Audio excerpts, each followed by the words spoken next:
Perfecto. Bueno, entonces, sin más preámbulo, pues vamos a empezar nuestra última webconferencia del curso de Química Analítica Instrumental. No sin antes, pues agradecerles el que ustedes se encuentren aquí conectados, que hayan destinado un espacio de su tiempo para poder conocer los elementos que necesitamos para nuestra última webconferencia del curso y, por supuesto, para la evaluación final de nuestro curso. Entonces, bueno, vamos a empezar con los siguientes elementos. Permítanme un segundito, aquí está. Bueno, aquí tenemos nuestro contenido. El objetivo, pues, de nuestra webconferencia es abordar algunos elementos claves. Yo voy a tratar de ser muy concreta en la explicación con los elementos que realmente necesitamos para esta prueba final, teniendo en cuenta que nuestra web está programada para hora y media aproximadamente, es lo que esperamos dure la web. Porque ustedes saben, pues en el momento de revisar las grabaciones, normalmente videos incluso mayores a media hora ya resultan ser a veces tediosos, ¿no? Generalmente no los terminamos de ver, pero pues el objetivo es que tengamos aquí un material importante de repaso, que ustedes al finalizar la web se lleven los temas y los elementos que necesitan estudiar para tener un excelente desempeño en su prueba final. Por supuesto, pues vamos a ver algunos ejemplos de modelos de ejercicios que ustedes van a encontrar en la prueba final de nuestro curso, también para que podamos entre todos desarrollarlos y conocer el tipo de preguntas que ustedes van a encontrar en la prueba. Entonces, yo les voy a hablar inicialmente de la dinámica de la prueba objetivo cerrada. Vamos a ver en qué consiste esta prueba y cómo se va a evaluar. Y vamos a hacer un breve repaso de los temas que hemos visto en nuestras diferentes unidades, que como ustedes saben, pues hemos desarrollado paso uno, paso 2 y paso 3, que tienen unos temas específicos que ustedes van a encontrar en la prueba. Entonces, pues bueno, vamos a empezar con nuestra web y vamos a hablar un poquito de la dinámica de la prueba final del curso. Bueno, para hablar de esta dinámica de la prueba final, yo quisiera preguntarles a ustedes si ya en alguno de sus cursos han tenido ustedes pruebas con reconocimiento facial, pruebas finales con reconocimiento facial. Me gustaría preguntarles si sí o si no, pues si ustedes me pueden escribir allí en el chat o bueno, si quieren activar su micrófono, no hay ningún problema. Entonces, aquí mientras ustedes escriben, yo les voy comentando, perfecto, Luis, tú aquí me estás diciendo que sí. Laura también, Jessica también, perfecto, porque bueno, sé que también hay estudiantes que no han tenido pruebas finales con proctoring o reconocimiento facial, que es lo mismo. Entonces, recuerden, por favor, tengan presentes estas fechas. Nuestra prueba final inicia el domingo 1 de diciembre, o sea, ya está en puerta la prueba final y va a estar habilitada hasta el viernes 6 de diciembre. ¿Qué pasa? Por supuesto, desde mi rol de directora y también el tutor Carlos, pues vamos a estar muy pendientes durante esos días para asistirlos en caso de alguna novedad que se presente durante la prueba. Sin embargo, la dinámica de reconocimiento facial, que como ustedes saben, tiene algunos elementos importantes a tener en cuenta que no controlamos nosotros como directores o tutores, sino directamente soporte técnico de la universidad. Y esto está ligado, por ejemplo, al hecho de que ustedes tengan cámara en su computadora, que hagan un reconocimiento previo en el programa de proctoring, que es quizás el paso preliminar que les voy a explicar. Esos elementos que ustedes necesitan antes de responder la prueba, pues es importante que los conozcan y allí, pues nosotros, como les comento, desde nuestro rol de director o tutor, pues no tenemos mucha injerencia. Son ustedes, por ejemplo, los que tienen que activar este espacio de proctoring en su curso virtual. Entonces, bueno, como les comento, la fecha de la prueba va a ser domingo 1 al viernes 6 de diciembre. El peso evaluativo de la prueba es de 125 puntos. Vamos a tener un número aproximado de preguntas de 25 en la prueba. Esta prueba va a tener un tiempo de duración de hora y media, o sea, estamos hablando aproximadamente de 90 minutos. Esto es en esencia 3,8 minutos por pregunta, prácticamente 4 minutos por pregunta.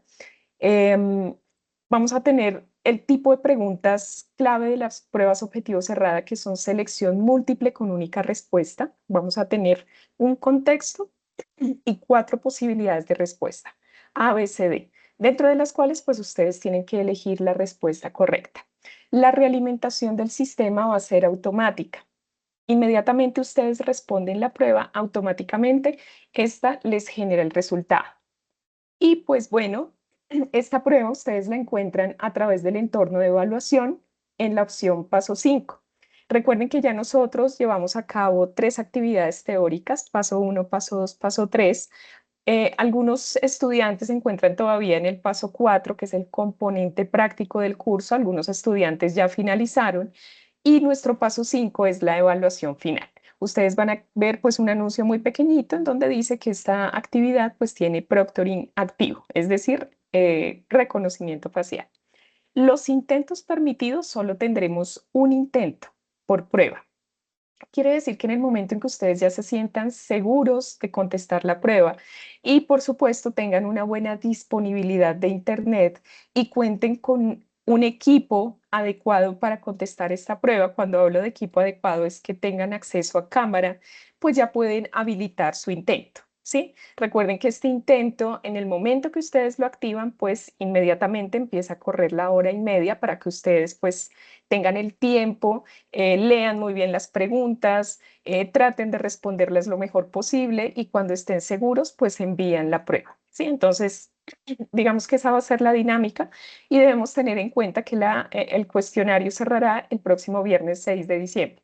Si algún estudiante olvida estas fechas y trata de ingresar después del viernes 6, desafortunadamente pues ya no va a tener acceso a la prueba y nosotros ya no podremos habilitarla. ¿Por qué? Porque como esta prueba tiene proctoring, tiene reconocimiento facial, pues este proceso lo maneja directamente soporte técnico. Es un aplicativo diferente al de las pruebas normales, porque también hay algunas pruebas finales que no tienen reconocimiento facial. Entonces, pues aquí ya no podemos, digamos, hacer excepciones o generar intentos adicionales después del 6 de diciembre. Por eso tenemos toda la semana para dar respuesta a la prueba. Bueno, ustedes me comentan aquí que ya han tenido acceso a Proctoring. Ustedes saben que esta pues es una medida que ha tomado la universidad para algunos de los cursos, no todos, no todos los cursos tienen prueba por reconocimiento facial, y ha sido una medida muy importante porque desde el año 2020 se viene implementando y nos ha permitido controlar un poco más la presentación de estas pruebas finales, en donde pues ustedes seguramente es bien sabido, hay estudiantes, no todos, hablo de un pequeño porcentaje, que pagan por la realización de estas pruebas, ¿no? El solo hecho de que no tengan una cámara activa, pues de que no tengan como tal un control a través del campus de la universidad, pues les permite a algunos estudiantes hacer uso de otras herramientas, que no es lo ideal, ¿no? Esto ya es un tema ético que se sale pues de nuestras manos en el ámbito virtual y el objetivo del proctoring pues es eso, garantizar que es el estudiante el que está respondiendo la prueba, el que está destinando su tiempo para dar respuesta durante esa hora y media en su prueba final y no es otra persona ni algún equipo específico. Entonces, pues eso es muy importante para garantizar la confiabilidad completa de la prueba. Entonces, es importante pues que ustedes seguramente ya lo conocen, deben descargar la plataforma Smoke, que es la que ustedes necesitan para poder desarrollar este tipo de pruebas por proctoring. Em, para poder hacer la descarga de este sistema, pues primero ustedes tienen que registrarse, ¿sí? Ese registro, y esto nuevamente lo comento para los estudiantes que no han tenido pruebas por reconocimiento facial, cuando ustedes ingresan al curso virtual, esta imagen que les estoy presentando aquí es del curso virtual, vamos a tener un panel derecho en la parte inferior, vamos a encontrar un recuadro que dice reconocimiento facial. En ese reconocimiento facial, pues ingresamos al primer enlace, que es un enlace de registro donde ustedes ingresan sus datos, el sistema toma una captura de foto, que ustedes ya conocen este proceso, al menos los que ya tuvieron estas pruebas, de tal manera que el sistema detecta si la cámara está disponible para el momento en que ustedes vayan a realizar la prueba. Entonces, ya que ustedes se registran y el estado del registro está ok, realmente es un proceso muy sencillo. Y para eso pues tenemos también un video tutorial muy cortito que de hecho pues este enlace que yo les voy a compartir, básicamente el material que yo les muestro en esta presentación, lo voy a compartir al final en un correo que va a ir con la grabación de esta webconferencia, va a ir este video tutorial para aquellos estudiantes que no han tenido pruebas por proctoring para que lo puedan activar antes de la evaluación final y pues también un par de insumos adicionales que les voy a compartir más adelante. Todos se los voy a compartir a ustedes a través de la grabación de esta web. Entonces, ya que ustedes se registran, descargan el programa Small CM. Eso después de realizar el registro, ya que ustedes puedan descargarlo desde su computadora, que será el mismo equipo que ustedes van a utilizar en el momento de la prueba, pues ya estarían listos para realizar su examen. No sé si ustedes conocían, chicos, si ustedes me pueden decir aquí a través del chat, ¿ustedes han tenido acceso al simulacro de este tipo de pruebas que les brinda la plataforma, que les brinda el campus virtual? Por ejemplo, para nuestro curso tenemos un simulacro al cual ustedes pueden acceder antes de la prueba final. Em, digamos que en este video tutorial, en el minuto 20 específicamente, por eso les coloco aquí, les indican cómo acceder paso a paso a ese simulacro. Sin embargo, pues yo les voy a mostrar aquí rápidamente, nuevamente teniendo en cuenta que algunos estudiantes verán la grabación y querrán más información al respecto. Yo voy a entrar aquí al curso de Química Analítica e Instrumental y les voy a indicar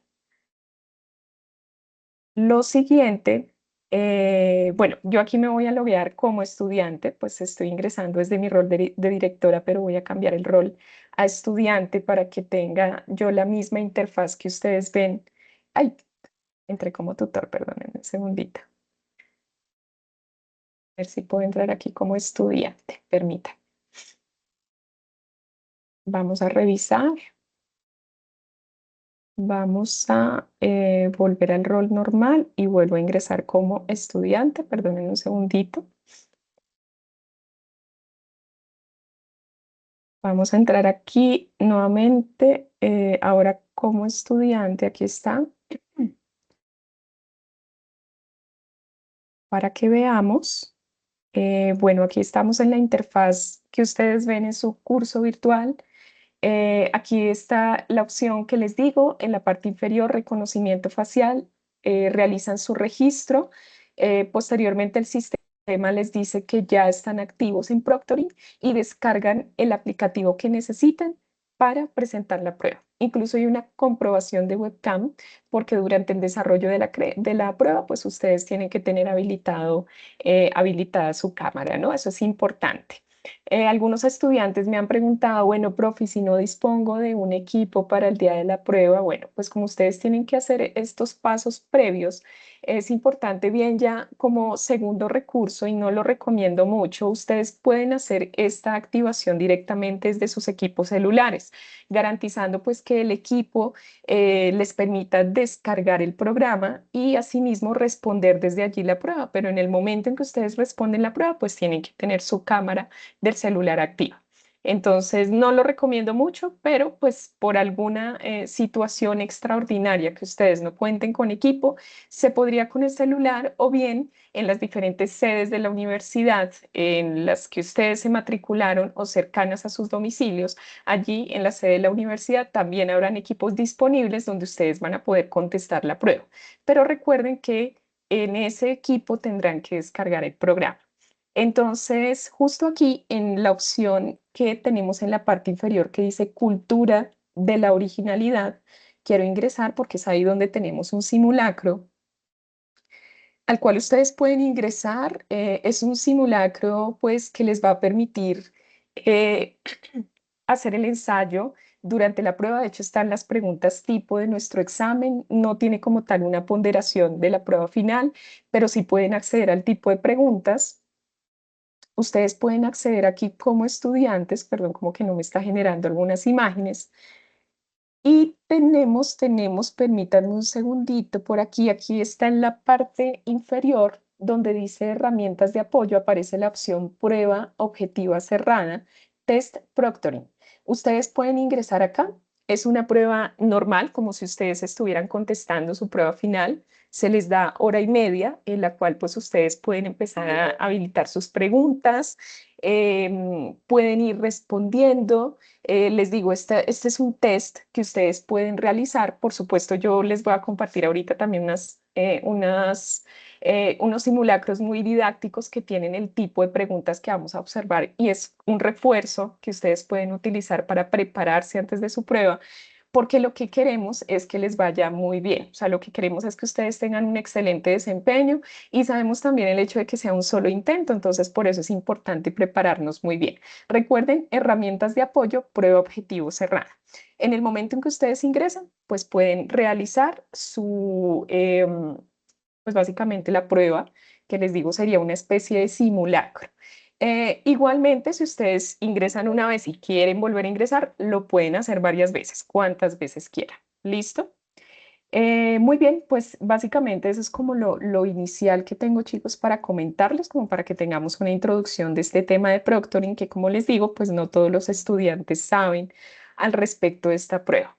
Elementos que están prohibidos y yo creo que nos sobra mencionarlos. La idea es que durante el desarrollo de la prueba nos abstengamos de las siguientes situaciones, porque podemos errar por no conocer esta información.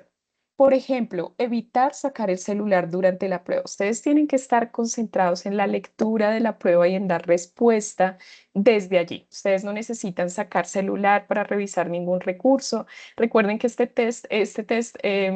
bueno, estas pruebas mediante proctoring generan una serie de incidencias que al final no las comparte el sistema de la universidad. Nosotros como directores y tutores nos llegan una serie de incidencias que nos indican si hay alguna irregularidad durante la presentación de la prueba. Entonces, por ejemplo, si esa persona que está presentando la prueba está acompañada de otra persona durante el examen, esa es una incidencia. Nos llega una notificación y ¿qué pasa? Al terminar la prueba, a usted le aparece el puntaje, pero el sistema anula la prueba debido a esa serie de incidencias. A nosotros nos llegan esas incidencias, las evaluamos y toda vez que se determine la situación, pues se establece contacto con el estudiante, pues para revisar el caso, ¿no? También deben abstenerse del uso de audífonos o diademas, a menos que estén pues autorizados. Realmente no tenemos pruebas que requieran de audios ni algún sistema adicional, entonces no necesitamos audífonos durante el desarrollo de la prueba. Asimismo, la recomendación es que antes de empezar la prueba, ustedes ya estén listos, procuren ir al baño si lo necesitan antes de la prueba, no durante ella, porque si ustedes se ausentan durante la prueba, así sea un par de minutos, esto también cuenta como un elemento prohibido o una incidencia dentro de esta prueba POC. Deben abstenerse de utilizar herramientas o programas no autorizados como archivos en Word, páginas de navegador o otras archivos en PDF, documentos en Internet. No, ustedes no pueden abrir otra página diferente a la de la prueba. ¿Listo? Para que lo tengan presente. Bueno, déjenme revisar aquí. Ok, déjenme revisar aquí algunos mensajes. Listo, me dice Lady, profe, y si hay que hacer cálculos, ¿cómo hacemos? Lady, esa es una muy buena pregunta y justamente quiero mostrarte aquí en esta diapositiva en la parte inferior que nuestra prueba es fundamentalmente teórica. Nuestra prueba es fundamentalmente teórica. Claro, ustedes van a poder sacar calculadora, una cosa es sacar calculadora, otra cosa es sacar celular. Como la cámara está activa, pues sabremos cuando un estudiante, muy probablemente se podrá detectar cuando un estudiante está chateando, está haciendo algo diferente. Quizás podemos en este caso sacar la calculadora específica para hacer el cálculo que se necesite. En el momento en que nos llegue la incidencia, pues nos aparecerá esta situación, pero sabremos que es un estudiante que dentro de sus preguntas tiene al menos un ejercicio matemático, ¿sí? Esta prueba es en un 80% teórica, ya se van a dar cuenta ustedes. Y solo un contenido muy pequeñito de preguntas es de tipo numérico. Ahorita les muestro las preguntas de tipo numérico, que son muy pocas. La mayoría son teóricas, ¿sí? Entonces, Lady, te agradezco por la pregunta. Sí puedes sacar calculadora, pero teniendo en cuenta que perdón, que este no es como tal, pues como un pretexto para que ustedes saquen el celular y estén revisando todo el tiempo durante la prueba, porque no lo necesitamos. El uso de la calculadora va a ser mínimo. Listo, Lady, gracias a ti. Y bueno, Jessica aquí nos indica algunos elementos.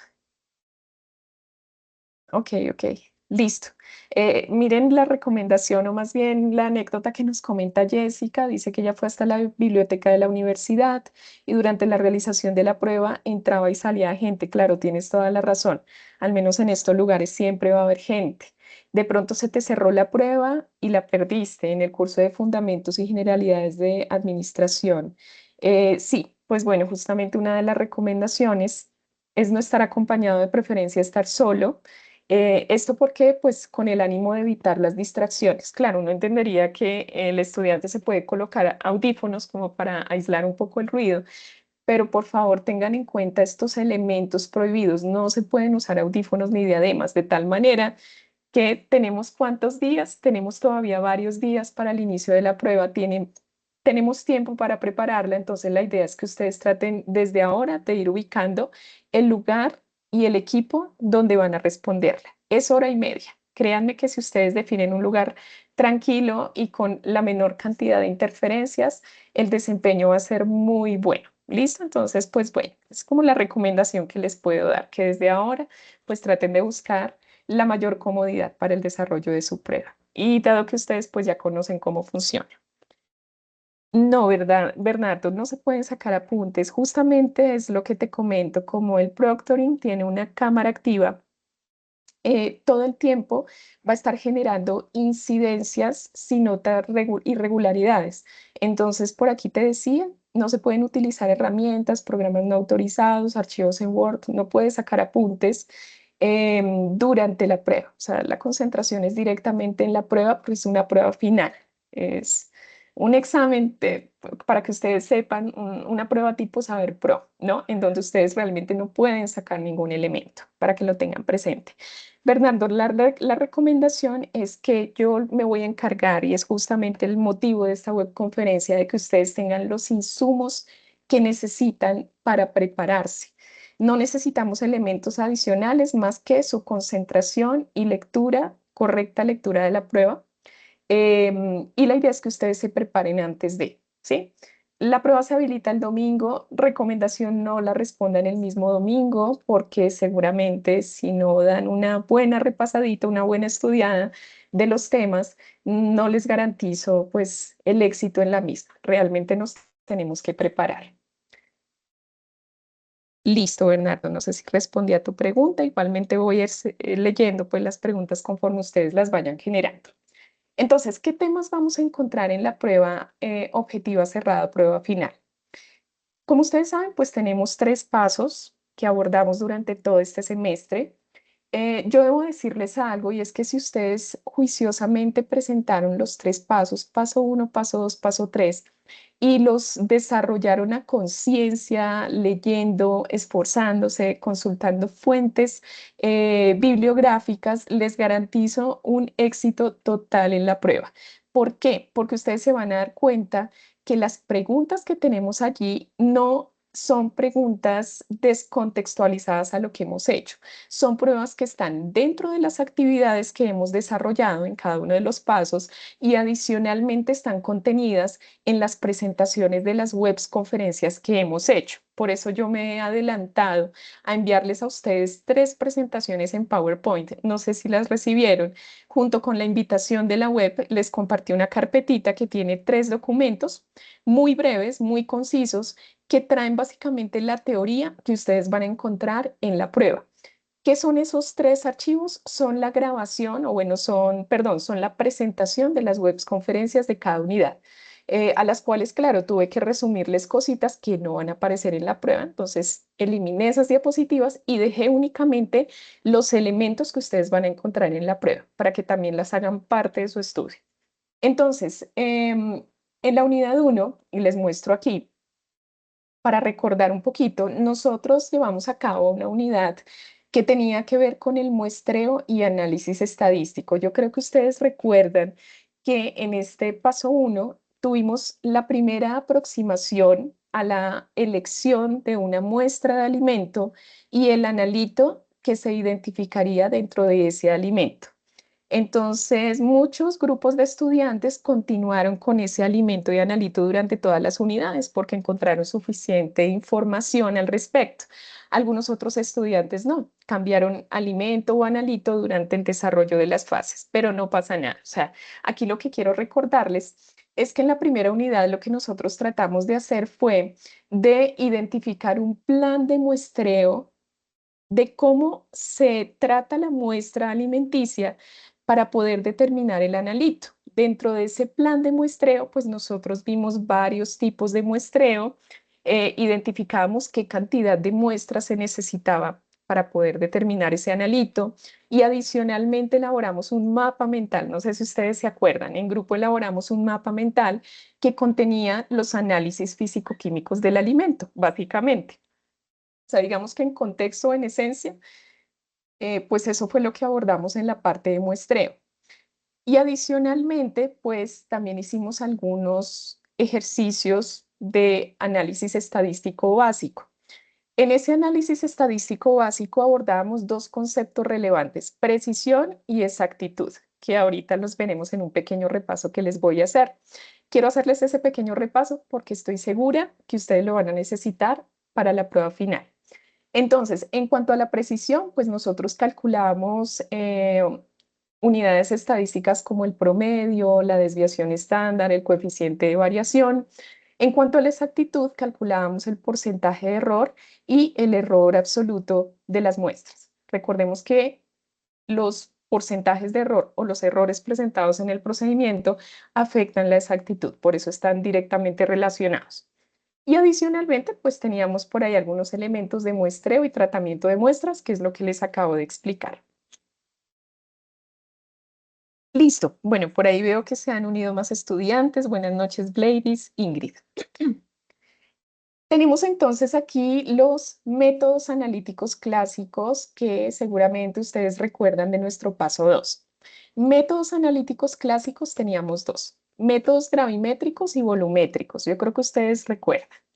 Bueno, quiero hacer un pequeño paréntesis y es comentarles que si bien en la prueba final no vamos a tener preguntas relacionadas con el componente práctico, porque sabemos que hay estudiantes que hasta ahora lo están cursando o hasta ahora lo están finalizando, entonces no, realmente la idea es que les vaya bien y que esta prueba esté enfocada a los temas que ya vimos, entonces no vamos a tener preguntas de laboratorio, pero lo que ustedes han hecho en el laboratorio también sirve bastante para el desarrollo de la prueba. ¿Sí? Les va a dar elementos adicionales desde el punto de vista práctico para que ustedes puedan responder las preguntas. Entonces, aquí vemos métodos gravimétricos, métodos volumétricos y también aplicamos esos métodos en la industria de alimentos, porque teníamos que identificar cómo determinar nuestro analito mediante alguna de estas técnicas. No sé si ustedes me puedan decir a través del chat si recuerdan qué método eligieron, si gravimetría o volumetría en esa actividad. No sé si ustedes recuerdan, ahí me van comentando. Listo, buenas noches, Blades. Háganme saber si recuerdan ustedes qué método de análisis clásico escogieron.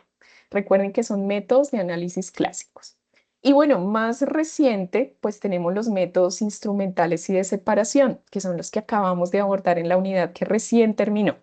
Entonces, dentro de los métodos instrumentales tenemos una gran variedad, de verdad que es una gran y extensa variedad de métodos, pero en la prueba final solo nos vamos a enfocar en dos que fueron los que profundizamos mayoritariamente en las webs conferencias, y es el método de infrarrojo y de UV visible, ¿sí? Que son métodos perdón, instrumentales, ¿sí? Entonces, para que lo tengan presente.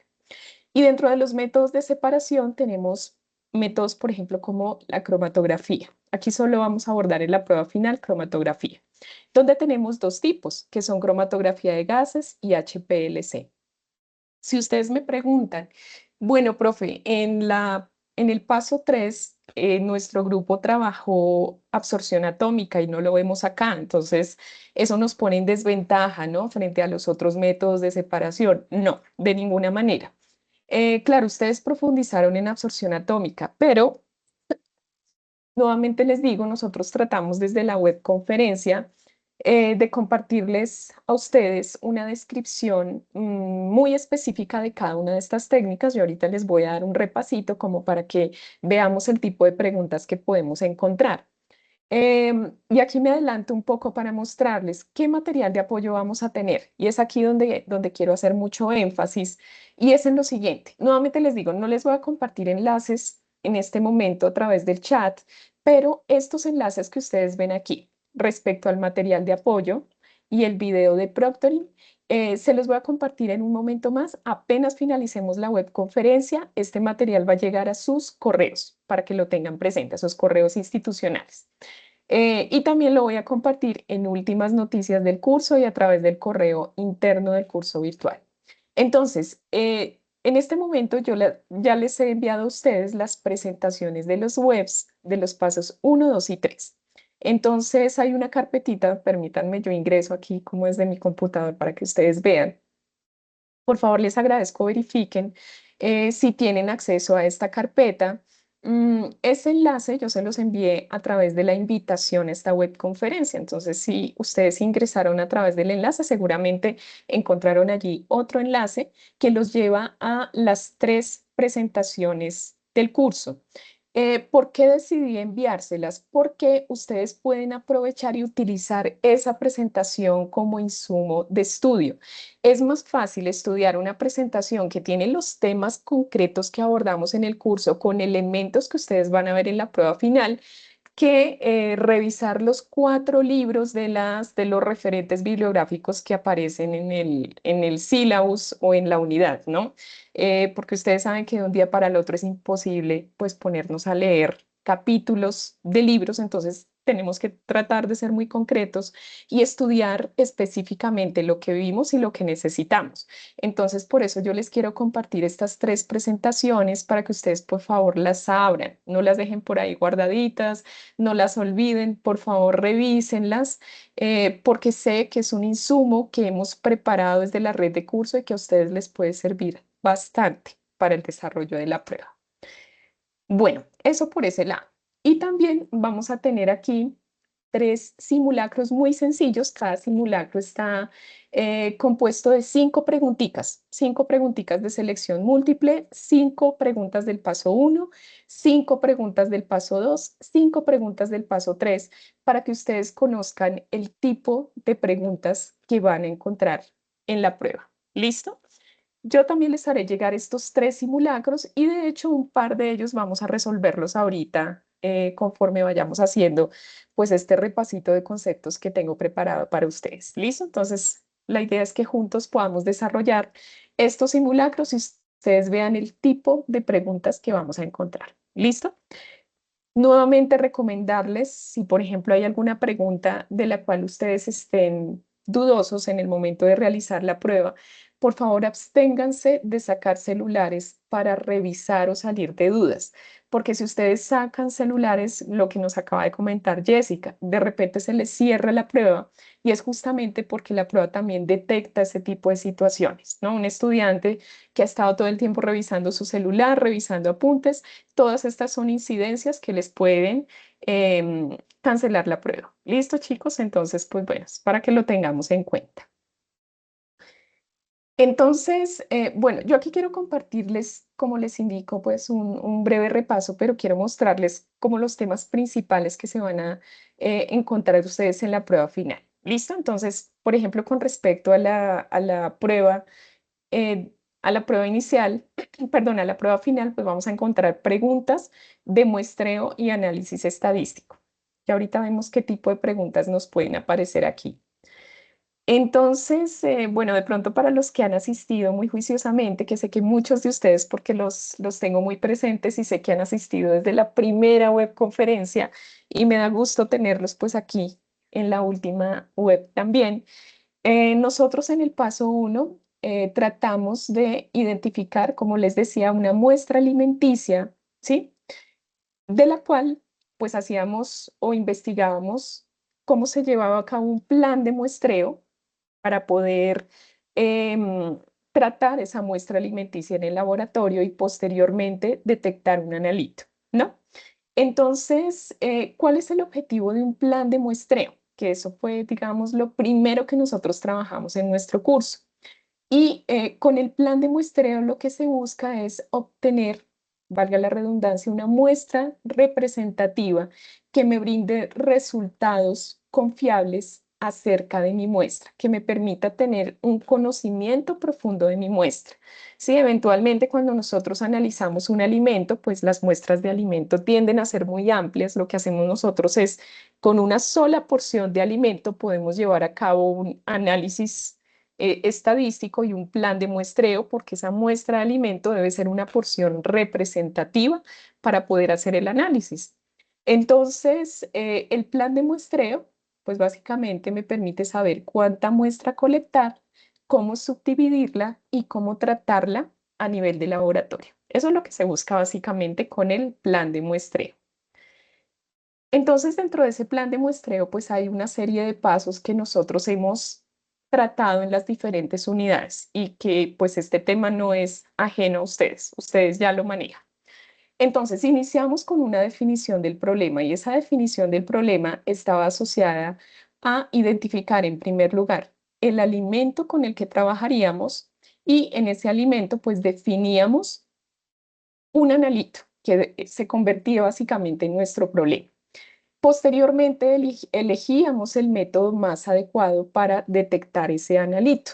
Esto lo hicimos en las diferentes fases de nuestro curso. Elegir un método específico y a partir de ese método empezar a investigar cómo a partir de ese método puedo determinar la concentración o una cantidad de mi analito dentro de esa muestra de alimento. Entonces, definido este problema, pues lo que hacíamos era consultar acerca de la toma de muestra, del tratamiento de la muestra, que es conocido como la transformación de la misma. Luego adquiríamos una serie de datos característicos. Por ejemplo, si es un análisis físico-químico, pues se consultaba el pH, algunas otras propiedades. Ya que nosotros teníamos esos datos, pues hacíamos el tratamiento de esos datos, ¿sí? Y posteriormente, pues esto nos lleva a una valoración de resultados y obtener unos resultados que en esencia o en la práctica son confiables. Si en esa valoración de resultados se determinan irregularidades o no son resultados confiables o característicos de la muestra, pues hay que replantear la definición del problema, hay casi que volver a empezar. Entonces, importante, ese plan de muestreo tiene una serie de pasos que son estos que les estoy compartiendo y que nos permite lograr un propósito dentro del análisis del alimento, bien sea para la determinación de su densidad o la determinación de su volumen o la determinación de su masa, dependiendo del propósito de ese plan de muestreo, pues vamos a obtener una serie de resultados. Este es un complemento, perdón, al esquema anterior. Son los pasos para el muestreo de un alimento. Eventualmente, cuando nosotros hacemos el muestreo, pues tenemos que determinar la población que se va a analizar dentro de esa muestra o ese alimento. Colectamos de manera aleatoria una serie de partículas para obtener una muestra bruta. Esa muestra bruta debe ser representativa del total de la muestra. Normalmente esa muestra bruta debe homogeneizarse. Esta muestra no puede ser de carácter heterogéneo, porque si es de carácter heterogéneo, las características de la muestra no van a ser reproducibles. Entonces es muy importante que esa muestra bruta sea homogeneizada.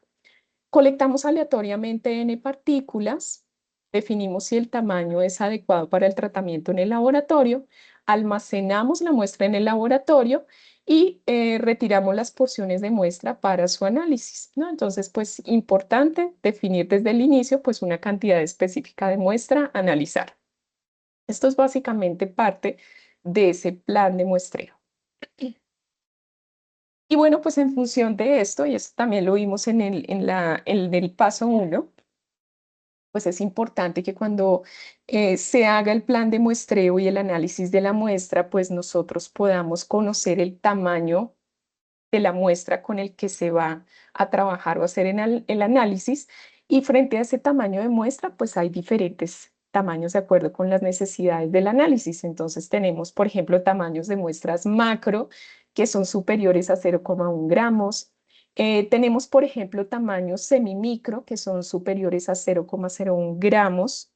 Aquí ya entramos al rango de lo micro. Cuando hablamos de muestras micro, hablamos pues de cantidades muy pequeñas que están en el rango, en el intervalo de 0,001 gramos hasta 0,01. Son cantidades muy pequeñas y también ultramicro, ¿no? Todavía cantidades mucho más pequeñas, menores a 0,0001 o 1 por 10⁻⁴ gramos de muestra, ¿no? Entonces, de acuerdo con el tipo de análisis, pues se definirá el tamaño muestral que se requiere. ¿Listo? Entonces, bueno, este es un repasito que necesitamos para que lo tengan presente. Y bueno, pues también tenemos diferentes tipos de componentes de acuerdo con la concentración del analito. Entonces, seguramente ustedes sabrán que en el campo de los alimentos, la mayoría de analitos que se determinan, pues están en el orden de trazas o ultratrazas, ya que muchos de los analitos que nosotros analizamos o determinamos en nuestras muestras actúan como contaminantes dentro de la muestra de alimento, entonces no deben encontrarse en concentraciones superiores a las trazas, porque si no, pues ya el alimento estaría contaminado, ¿no? Tendría que desecharse.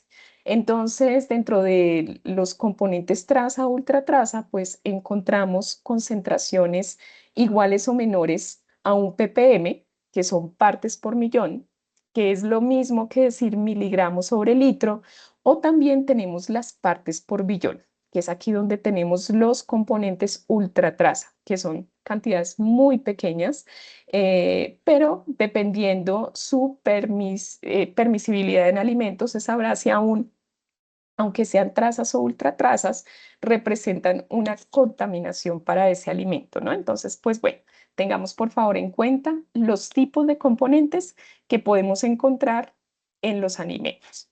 ¿Listo? Y bueno, pues aquí ya como para ir cerrando un poquito, es básicamente como un resumen de lo que hicimos en nuestro paso uno. Nosotros hablábamos de los diferentes análisis de los diferentes análisis que se realizaban a las muestras de alimentos.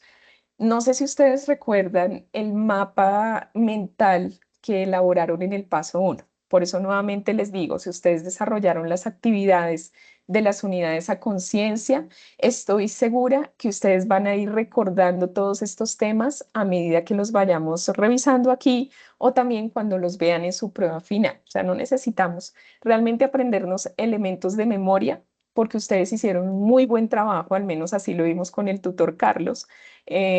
Vimos trabajos formidables, excelentes, algunos otros donde todavía faltaba búsqueda bibliográfica, se los hicimos saber en su momento, pero sabemos que al menos en un 70%, que es como el porcentaje de aprobación que tenemos ahorita, tenemos un muy buen desempeño de los estudiantes en el curso y un muy buen trabajo desarrollado. Entonces, bueno, chicos, en cuanto al análisis de muestras, perdón, yo reviso aquí. Ah, bueno, listo, Bladys, gracias. Laura y Jessica me están comentando los métodos clásicos que trabajaron en las diferentes unidades. Listo. Entonces, ¿qué tipos de análisis tenemos? Tenemos, por ejemplo, los análisis organolépticos, que son análisis basados en la utilización de los sentidos, color, olor, sabor, textura. Sí, ese es el análisis organoléptico. Tenemos los análisis físico-químicos de los cuales ya hemos hablado, donde tenemos pH, humedad, por ejemplo, dentro de los principales parámetros del análisis físico-químico.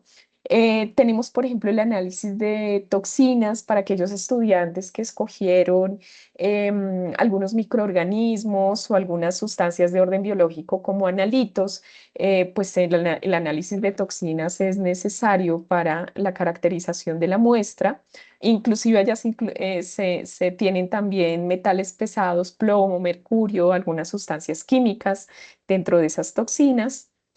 Y dentro de ese análisis, el mismo análisis de la muestra, pues también se hacen análisis microbiológicos, donde se comprueba la presencia de microorganismos nocivos, estudios de vida útil para conocer si el producto puede mantenerse en el tiempo sin sufrir cambios en su calidad, y también los estudios nutricionales que realmente se realizan para todos los alimentos.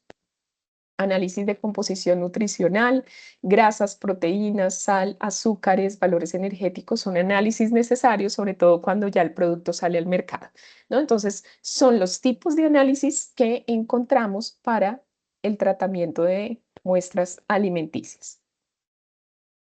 Entonces, bueno, les digo, esto es un recorderis. Con respecto a la evaluación de datos analíticos, realmente yo solo quiero detenerme en los conceptos que vamos a trabajar en la prueba. Incluso aquí la parte matemática no es muy extensa. Vamos a tener ejercicios muy poquititos. Seguramente en la prueba que ustedes tienen, que va a ser de 25 preguntas, encontrarán de 2 a 3 ejercicios matemáticos a lo mucho. Todos los demás son de tipo teórico. Y esos ejercicios matemáticos están asociados a esta parte estadística, básicamente. No vamos a tener que hacer curvas de titulación, no, o sea, ya en las siguientes unidades hicimos ejercicios matemáticos, pero esos no van a aparecer en la prueba para que lo tengan presente. Pero sí vamos a tener un par de ejercicios matemáticos de estadística. Entonces, cuando hablábamos del análisis estadístico, hablábamos de conceptos como precisión y exactitud. Seguramente ustedes lo recuerdan. Entonces, la precisión hace referencia a la cercanía de los valores medidos. Puede ser en un punto específico del tablero. Estos son algunos ejemplos. Entonces tenemos, pues, el concepto de precisión puede asociarse a algunos de estos tableros. Ahorita ustedes me van a decir cuáles, pero la precisión se refiere a la cercanía entre los valores medidos y la exactitud se refiere a qué tanto esas medidas se acercan a un valor exacto o correcto. Entonces, solo para recordar, ¿ustedes qué me podrían decir del primer tablero? ¿Qué pasa con la exactitud y la precisión? Y este ejercicio lo hicimos en su momento en la webconferencia. ¿La exactitud será buena o mala? ¿La precisión será buena o mala? ¿Qué opinan ustedes de este primer tablero? Solo para recordar ese concepto.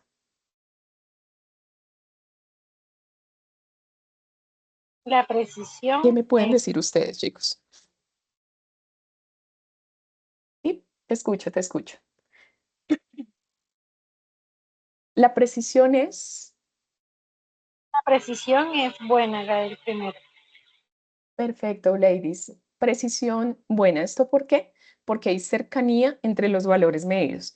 ¿Y qué me puedes decir con respecto a la exactitud? ¿Será que las mediciones individuales se acercan a un valor considerado como exacto? Normalmente cuando tenemos este tipo de tableros, pues el objetivo es acercarnos al centro, que digamos es el mejor valor, llamémoslo así. Es el valor con mayor ponderación, considerado como un mejor valor, pues los datos se acercan a ese valor. Por tanto, podemos decir que hay exactitud, ¿sí? Ese es como el propósito. Hay buena exactitud y buena precisión. ¿Listo? En el segundo tablero, ¿qué podemos decir? ¿Qué me dicen ustedes? Es preciso. Exactitud y precisión. Dime, Jessica. El segundo tablero es preciso, pero no exacto. Exactamente. Tenemos mala exactitud por cuanto los datos se alejan de ese valor verdadero y buena precisión por cuanto los datos están cercanos entre ellos. ¿Listo? Perfecto, Jessica. Y el tercer tablero, ni lo uno ni lo otro. Todos, absolutamente todos los datos están dispersos. ¿Sí? Chicos, por ahí tenemos un micrófono activo. No sé si alguien más quiera participar. Gracias, chicos. Entonces tenemos datos dispersos a lo largo del tablero y ninguno apuntando hacia el centro, básicamente. Entonces tenemos mala exactitud, mala precisión. Por favor, recordemos esos dos conceptos. Tengámoslos presentes, ¿listo? Porque son necesarios. Entonces, a partir de esa exactitud y precisión es que surgen los conceptos básicos de estadística, ¿sí? Entonces, permítanme un segundito, me voy a adelantar, que esto lo necesitamos. Entonces, de acuerdo con la precisión y la exactitud, pues vamos a tener diferentes parámetros que trabajamos en la primera unidad. Uno de ellos será el promedio, que es la media aritmética de los datos. ¿Qué es el promedio? El promedio es la sumatoria de los datos que tenemos de una medición en específico dividido en el número de datos. Eso es el promedio. ¿Listo? Entonces, de una serie de valores, sumamos esos valores y lo dividimos en el número de datos. La desviación estándar y el coeficiente de variación son dos conceptos que me determinan la precisión de mis medidas. Recuerden entonces, aquí les indico en este cuadrito, la precisión, y este cuadrito lo van a encontrar en la prueba final. La precisión se puede expresar calculando la desviación estándar, el coeficiente de variación. ¿Qué es la desviación estándar? Claro, para algún tipo de ejercicio en específico no les vamos a pedir que calculen la desviación estándar, porque es un cálculo muy largo, difícilmente de desarrollar en 4 minutos que dura una pregunta. Entonces no se preocupen que no van a tener que calcular desviaciones estándar. ¿Qué es la desviación estándar? La raíz cuadrada de la sumatoria de cada dato. XY representa cada dato, por ejemplo, X1 menos el promedio. Esa resta se eleva al cuadrado. Y como es una sumatoria, se le suma X2 menos el promedio elevado al cuadrado, más X3 menos el promedio elevado al cuadrado. Y así sucesivamente. Dependiendo del número de datos, XY va a representar cada datico menos el promedio elevado al cuadrado. Todo eso se suma, se divide en el número de datos menos 1 y a esto se le saca la raíz cuadrada. Esa es la desviación estándar. Y dependiendo del valor de la desviación estándar, que se esperaría que fuese menor, bueno, más bien cercano a cero, entre más cercana a cero sea la desviación estándar, pues más preciso es nuestro método, nuestro análisis estadístico. Y el coeficiente de variación que lo tenemos aquí relaciona la desviación estándar dividida en el promedio por 100. Si ustedes se dan cuenta, relaciona dos parámetros asociados a la precisión. Desviación estándar que tenemos acá, dividida en el promedio por 100. Este tipo de cálculos, por ejemplo, sí les podría llegar a aparecer en la prueba final, que a ustedes les den una desviación estándar, les pueden dar una serie de daticos, por ejemplo, unos 5 datos, para que ustedes saquen el promedio, multiplican por 100 y ese es el coeficiente de variación. Por supuesto, les digo, no les van a aparecer cálculos para hallar desviaciones estándar, pero muy probablemente sí les aparezca alguna pregunta para hallar el promedio. En ese caso, sí podrían sacar calculadora, pero les digo, son muy poquitas preguntas, entonces, muy poquitas preguntas matemáticas, así que pues no hay necesidad de tener celular ni dispositivos por ahí activos. Me da a veces un poco de pesar con los estudiantes que ni ven las webs conferencias, ni asisten, ni revisan el material, porque llegan con todos los pecados durante la prueba, sacando celulares, parándose, yendo, viniendo y pues todas esas incidencias automáticamente bloquean la prueba. Listo. ¿Cómo se calcula el porcentaje de error y el error absoluto? Porcentaje de error relativo y el error absoluto, que realmente uno depende del otro. Los porcentajes de error y los errores en general están asociados a la exactitud, a la cercanía de mis datos a un valor real. Entonces, la exactitud normalmente siempre compara los datos frente a un valor real o teórico, ¿sí? Que ya está tabulado, que ya es considerado como correcto. Entonces, la idea es comparar nuestros datos obtenidos a nivel de laboratorio frente a ese valor real. Entonces, en el porcentaje de error, ustedes deben relacionar el error absoluto dividido en XA, que sería el valor real o teórico, ¿sí? Por 100, porque es un porcentaje. Pero, ¿qué es el error absoluto?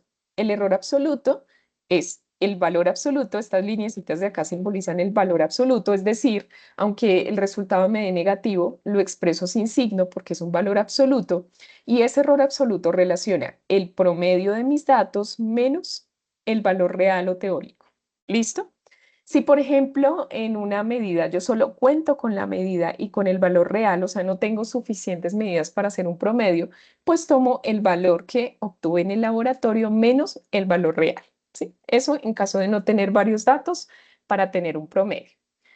Entonces, esos son, pues, básicamente los análisis estadísticos que desarrollamos. Claro, en nuestro curso también hicimos prueba Test Student, hicimos Q de Dixon, que también son pruebas interesantes para análisis estadístico, pero ese tipo de pruebas, pues, no las vamos a trabajar en la prueba final. porque ya son muy extensas y requieren un tiempo importante para su análisis, entonces no las vamos a trabajar ni Q de Dixon ni TestStudent para que lo tengan presente. Entonces, bueno, nuevamente les comento, yo les voy a compartir al finalizar esta web 3 simulacros que tienen preguntas de cada uno de estos pasos. Por favor, revísenlos. Yo aquí solo quiero abrir un simulacro de manera de ejemplo. Vamos a desarrollar 2 preguntitas y pasamos al paso 2. Ya tenemos casi las 7, nos queda media horita, tiempo suficiente para que podamos hacer un repaso importante y ustedes se lleven una idea de los temas que van a ver en la prueba. ¿Listo? Entonces vamos a abrir, por ejemplo, esta ayuda didáctica para el paso 1, para que veamos a ver cómo nos va. Listo, chicos. Hasta aquí cómo vamos. Ya estoy abriendo aquí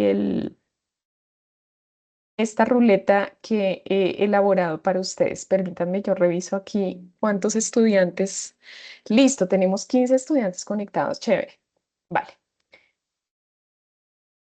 Listo, chicos. Bueno, entonces yo ya había entrado aquí a la ruleta, ¿verdad? Bueno, vamos a ver en qué consiste esto. Por favor, ustedes indíquenme a través del chat si pueden ver en este momento la ruleta que les estoy compartiendo aquí. ¿Me pueden confirmar, por favor? Listo, Karina, muchas gracias.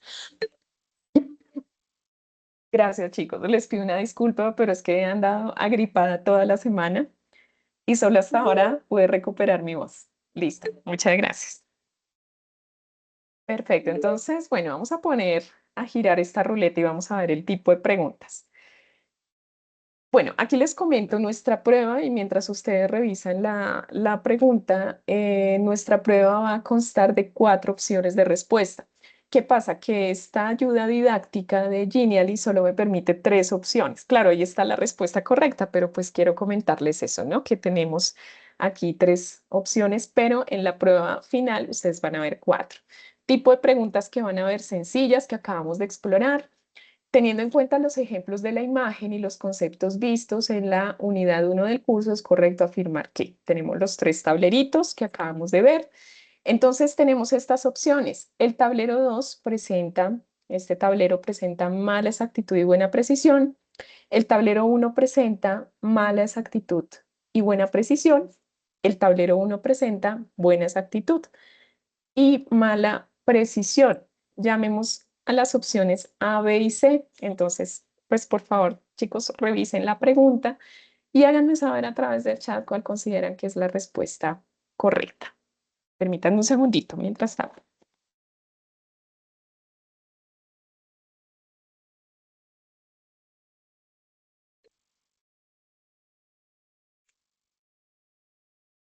Listo, Jessica. Jessica nos dice que es la A. ¿Qué más dicen ustedes, chicos? Perdón, que ya se me está descargando mi celular. Listo, chicos, perfecto. Creo que, bueno, de momento todos coincidimos con la A, parece ser. Permítanme que me están llegando aquí en el computador todas las respuestas, pero no sé por qué no se están actualizando aquí en el chat. Listo, vamos a avanzar entonces. Muy bien, entonces vamos aquí a seleccionar la A. Aquí está, permítanme un segundito. Estoy tratando de ver, permítanme un segundo, por qué no tiene sonido. Ya, se supone que esta prueba tiene sonido. Permítanme un segundito. Ya, vamos a abrirla nuevamente aquí rápidamente, solo para explorarla. Aquí está. Listo, ya ahora sí puedo ver todas sus respuestas. Ay, ¿qué pasaría aquí? ¿Qué es esto? ¿Qué es esto? Está generando aquí algo raro. Perdón, chicos, permítanme un segundito, por favor. Permítanme un segundito.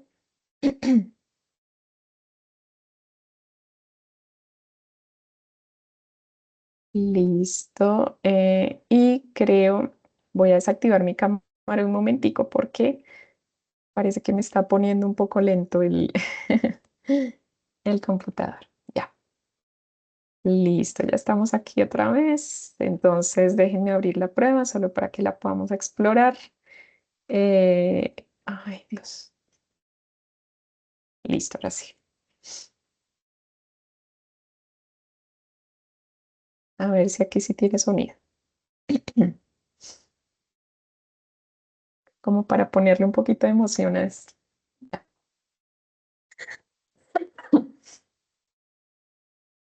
Listo, entonces tenemos aquí la primera opción. Vamos a girar nuevamente nuestra ruleta, veamos. Listo, aquí tenemos otra pregunta. En estadística se tiene un parámetro que relaciona la diferencia entre la medición realizada y el valor tomado como exacto. Dicho parámetro corresponde a la desviación estándar, el porcentaje de error y el error absoluto. Tenemos ahí las tres opciones que nos da pues la pregunta. ¿Qué me pueden decir ustedes, chicos? ¿Qué opinan frente a esta pregunta? Vamos a ver. Voy a esperar unas tres respuestas y marcamos la que ustedes consideren correcta si coincidimos en al menos tres.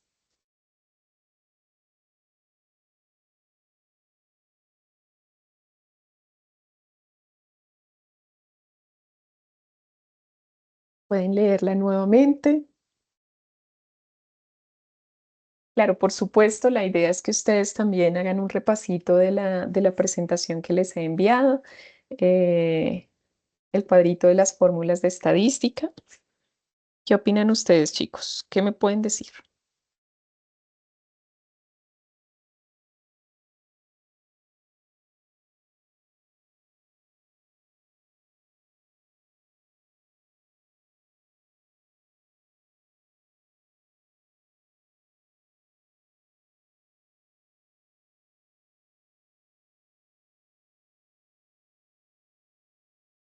Al menos la opción que ustedes crean se aproxima. Listo, Jessica dice la B. Listo, Jessica. ¿Quién más? ¿Quién más?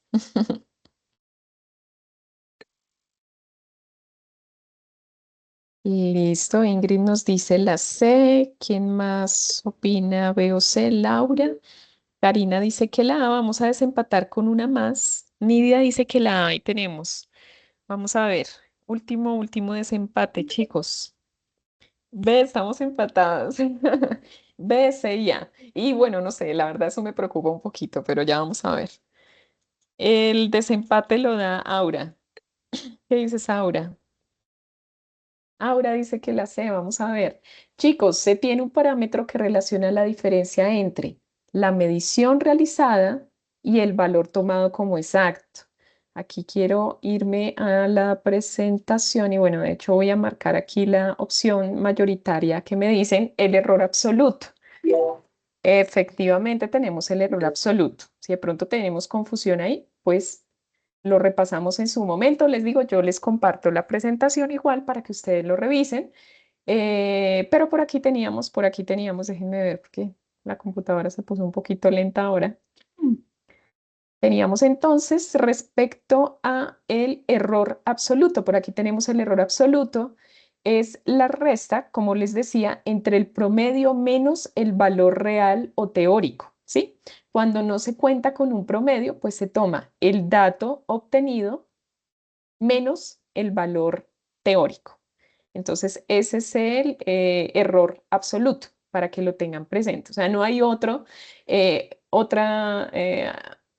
relación estadística que pues relacione esos dos valores para que lo tengan presente. ¿Listo?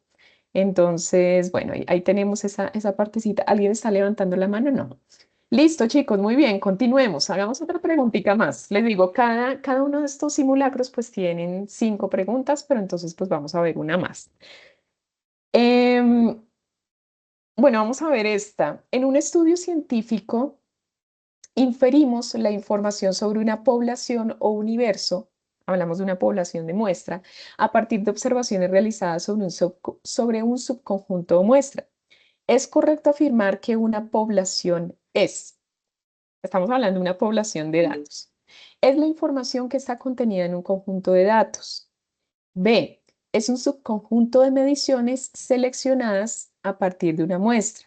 C, la colección, aquí habla de la población, la colección de todas las mediciones de interés y debe ser definida cuidadosamente por el experimentador. Recuerden, es correcto afirmar que una población es. ¿Qué creen ustedes a qué corresponderá el significado de definición de población? Información contenida en un conjunto de datos, subconjunto de mediciones seleccionadas a partir de una muestra. Bernardo dice que la B. La colección de todas las mediciones de interés y debe ser definida cuidadosamente por el experimentador. Ingrid dice que la B. Recuerden que estamos hablando de la población o universo. Y aquí quisiera como corregir un poquito. Listo, ahí tenemos varios. Población o universo, estamos hablando del total de la muestra. Tengo mayoría B, algunas B. Listo, revisemos a ver. Mayoritariamente me dicen que la C y tenemos la C. Listo, nuevamente yo les voy a compartir a ustedes estos quizzes para que ustedes por favor los revisen e incluso si se dan cuenta y los contrastan con la presentación del paso 1, se van a dar cuenta que ahí están las respuestas. Entonces es importante que si tenemos dudas nos pongamos a estudiar. Listo, chicos. Y una pregunta más de tipo matemático. Les digo, tenemos una muy pequeña cantidad de preguntas matemáticas, pero sería este el tipo de pregunta que les puede aparecer. Aquí tengo aquí, Diosito. Listo. Bueno, dice, se obtuvieron los siguientes datos. Recuerden que tenemos 4 minutos por pregunta. O sea, realmente esto es un ensayo para que lo tengan presente, pero este es el tipo de preguntas que nos podría tomar un poquito más de tiempo versus las otras. Pero con las otras que contestamos más rápido, podemos ahorrar tiempo. Se obtuvieron los siguientes datos para densidad del agua. Entonces tenemos 1, 2, 3, 4, 5, 6 mediciones. 6 mediciones siendo el valor real o teórico de la densidad a la temperatura de trabajo 0,993 gramos sobre mililitro. O sea, me están dando 6 datos y un valor real o teórico, ¿sí? Entonces, ese valor real o teórico lo que me está diciendo es la densidad del agua teóricamente a 15 grados centígrados. Teniendo en cuenta la ecuación, esta de aquí, y si se conoce la desviación estándar de datos, aquí me dan la desviación estándar, que es de 0,0186 gramos sobre mililitro, el coeficiente de variación será igual a. Entonces, ojo con esto que ustedes les van a dar la fórmula, no crean que ustedes deben aprenderse estas fórmulas, no, porque en los exámenes, sobre todo en este tipo de exámenes, pues la idea es tener los insumos y que ustedes lo que sepan es manejar los datos. Entonces, el coeficiente de variación es igual a la desviación estándar, que aquí la tenemos, dividido en el promedio de estos 6 datos por 100. Entonces, pues, ¿qué les parece si sacamos el promedio? Recuerden ustedes que es la sumatoria de los 6 datos dividido en 6. Ese es el promedio. Si lo tenemos, ya podemos hacer el cálculo. Entonces, no sé si ustedes tienen ahí una calculadora, chicos. Claro, si alguien, pues, muy habilidoso tiene la respuesta, me va comentando, pero este es el tipo de ejercicios que nos podrían tomar los 4 minuticos. Entonces vamos a revisar, les digo, son al menos en su prueba. Listo, Juan Sebastián, tú por aquí nos dices que la A, Karina dice que la A. ¿Les dio exacto, chicos? Nos dio parecido. Listo, perfecto. Si me dan un par de respuestas más, continuamos. Listo, Juan Sebastián, dices que te dio parecido. Esperaríamos que fuera un valor muy aproximado, o sea, pero pues la idea es que sea lo más cercano posible. Listo, entonces de momento, Juan Sebastián, Karina, vamos a esperar una respuesta más y revisamos cuál de estas tres puede ser. Listo, Luis Eduardo, vamos a ver, ahí está. Listo, chicos, ahí está. Perfecto, Jessica.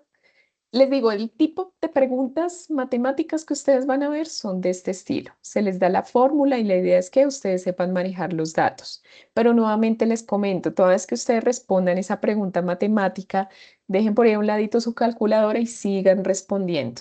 ¿Listo? Sigan respondiendo. De todas maneras, yo mañana voy a elevar la consulta porque si me quedo un poquito con la duda, solo voy a elevar la consulta para comentarles que esta prueba requiere el uso de calculadora y que no nos vayan por ahí a poner problema por eso, pero les digo, pues de momento la cantidad de ejercicios es muy pequeña. ¿Listo?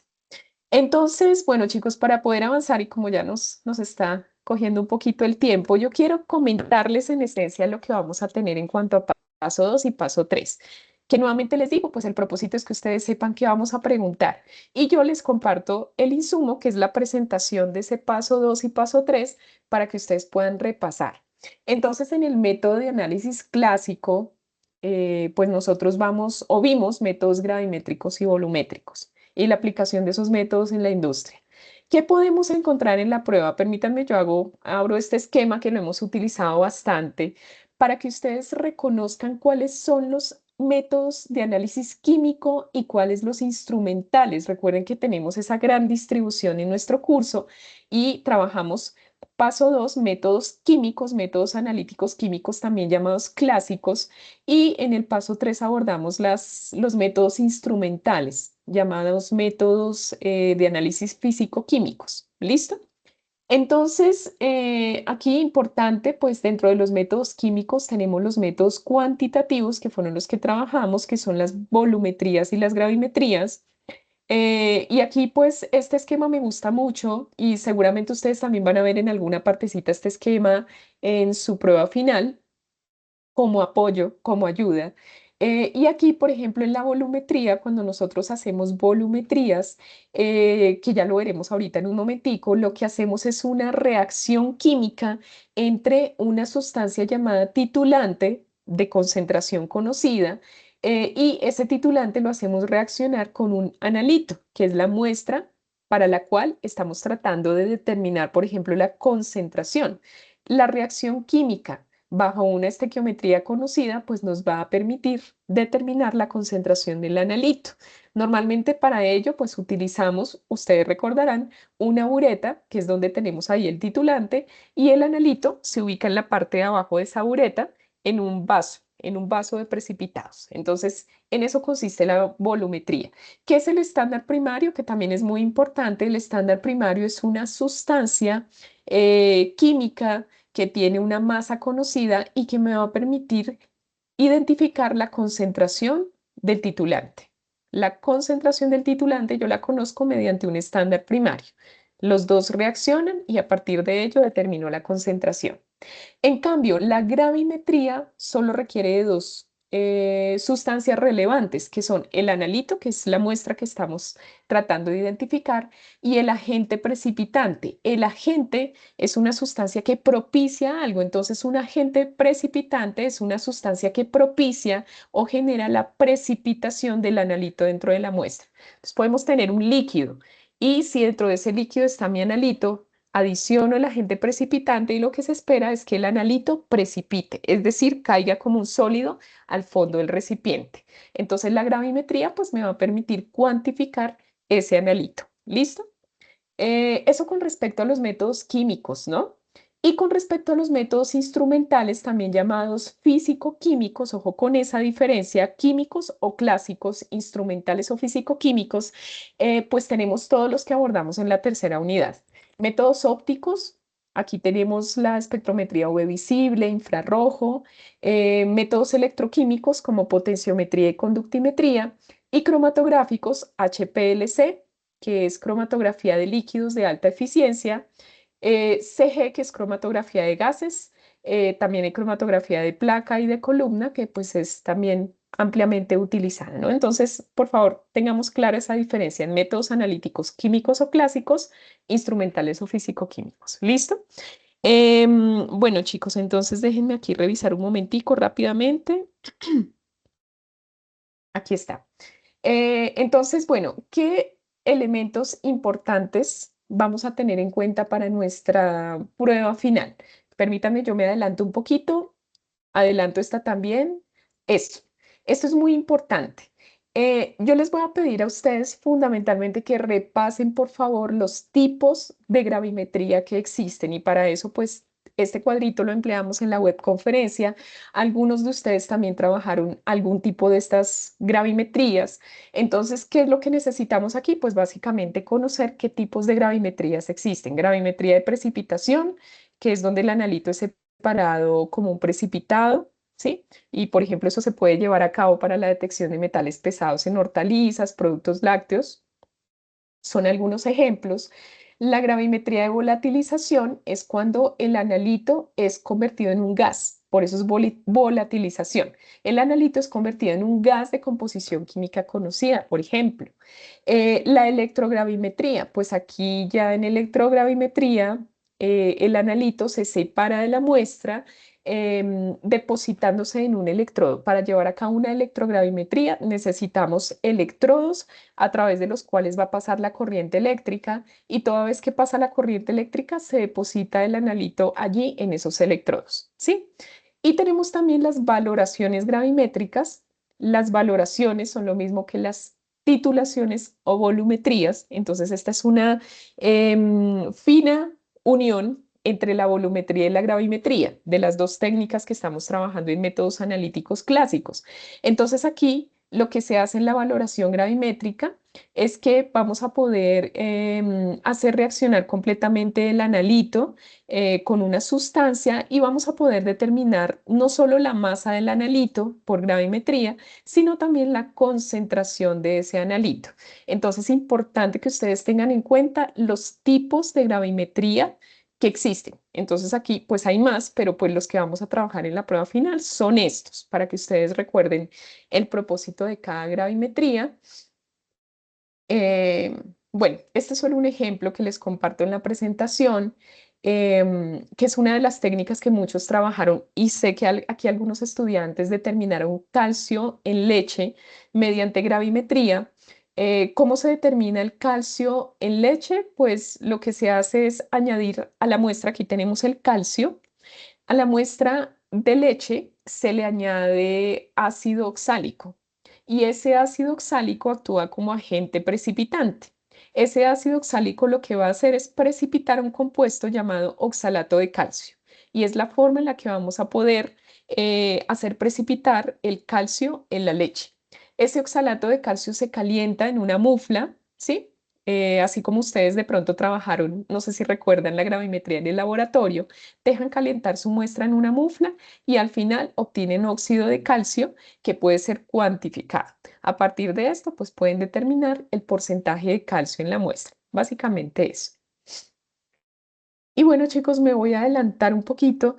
Em, Igualmente en la presentación les dejo cuáles son las características, por ejemplo, de un agente gravimétrico. ¿Sí? Características como que sea fácil de filtrar y lavar para eliminar contaminantes, que cuente con baja solubilidad, que es la idea para que la muestra pueda precipitar, que no reaccione con componentes de la atmósfera, que sea de composición química conocida después del secado, ¿no? Entonces, son algunos ejemplos. Y para finalizar esa parte del repaso que necesitamos para métodos analíticos clásicos, la recomendación es que ustedes también identifiquen los tipos de volumetrías que existen. Ya vimos qué tipos de gravimetrías existen y estos son los tipos de volumetrías que existen, ¿sí? Valoraciones volumétricas, que son pues las más comunes y las más utilizadas. Involucran la medición del volumen de una disolución de concentración conocida, que es conocida como titulante, que es necesario para reaccionar completamente con el analito. ¿Listo? Para que lo tengamos presente. Nuevamente aquí yo les decía que un método que es la unión entre volumetría y gravimetría, perdón chicos, son las valoraciones gravimétricas. Entonces, pues este es otro tipo de volumetría, ¿no? Lo podemos clasificar acá. Y tenemos este último que son las valoraciones columbimétricas, ¿sí? Entonces, en estas valoraciones columbimétricas, nosotros vamos a tener como reactivo la corriente eléctrica. ¿sí? Y pues esa corriente eléctrica va a ser capaz de consumir el analito. Entonces, es un tipo de valoración también ampliamente utilizada y es un método básicamente electroquímico, muy parecido a lo que vimos en gravimetría. Perdón, chicos. Entonces, bueno, recomendación aquí que estudien los tipos de volumetrías y los tipos de gravimetrías.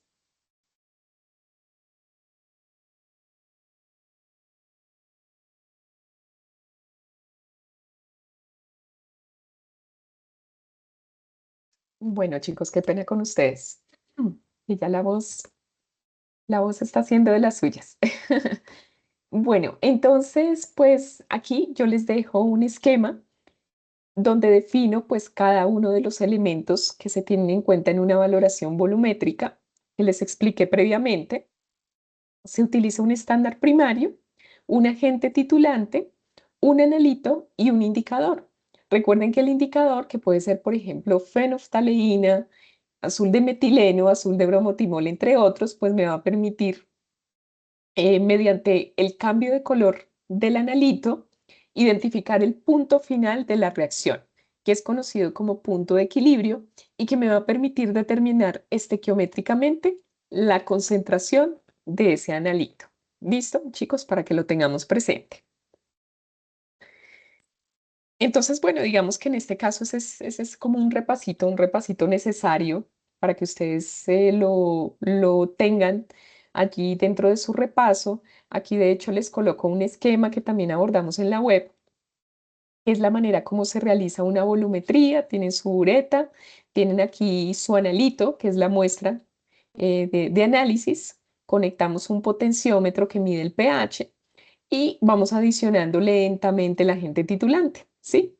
Ya cuando haya un cambio de color, o por ejemplo aquí cuando tengamos un cambio importante en el pH, pues vamos a tener el punto final de la reacción que nos va a permitir determinar la concentración de analito. Esta es una técnica ampliamente utilizada en la detección, por ejemplo, de ácidos en vinos, ¿no? Entonces, chicos, bueno, aquí, por ejemplo, ya estos son algunos elementos de la webconferencia. Yo los quise dejar pues para que ustedes los tengan presentes en su repaso. Sin embargo, pues déjenme avanzar un poquito para que veamos el tipo de preguntas. Este ejercicio no lo vamos a considerar, de hecho, pues no lo tenemos en la prueba final, no lo tenemos en la prueba final, entonces pues ya me encargaré de quitar esa partecita del repaso, ¿no? Entonces, bueno, chicos, solo para darnos una idea del tipo de preguntas que podríamos llegar a encontrar en el paso 2. Y déjenme ver si puedo abrir aquí. Creo que en este aplicativo en Safari no me deja reproducir sonidos. Veamos. Bueno, no me deja reproducir sonido, pero quiero mostrarles como el tipo de pregunta. Ojo con esto, chicos. Es un poquito textual esta pregunta. No todas son así, muchas tienen imágenes, pero podemos encontrar este tipo de preguntas. Miren ustedes. Los métodos gravimétricos son métodos cuantitativos basados en la determinación de la masa de un compuesto puro, con el cual está químicamente relacionado el analito, como por ejemplo la electrogravimetría. De las siguientes definiciones, la que mejor describe la electrogravimetría es la siguiente. A. El analito es separado al depositarse en un electrodo por medio de una corriente eléctrica. B. El analito es convertido en un gas de composición conocida para separarlo de los otros componentes de la muestra. C. El analito es separado de una disolución de muestra como un precipitado. Realmente este tipo de preguntas, chicos, son un regalo, ¿no? Y aquí miren, ya me llegaron todas las opciones A. Claro, faltaría aquí una opción D dentro de sus preguntas. Pero efectivamente, pues aquí, al leer el contexto y conocer la electrogravimetría, pues la más relacionada está asociada al uso de electrodos, ¿no? Esta de aquí, analito, es separado de los otros componentes como un gas, sería la gravimetría de volatilización, y esta de aquí, que el analito se separa como precipitado, pues es la gravimetría de precipitación. ¿Listo? Entonces, efectivamente, chicos, pues la respuesta Ahora sí tiene sonido, ¿sí ven? Sería la lista. Entonces, hagamos una preguntita más, como para que veamos el tipo de preguntas. Mm, Listo, miren ustedes. Y lo acabamos de ver. Los métodos volumétricos incluyen poderosos procedimientos cuantitativos que se basan en medir la cantidad de un reactivo de concentración conocida que es consumido por un analito durante una reacción química, como por ejemplo las valoraciones columbimétricas.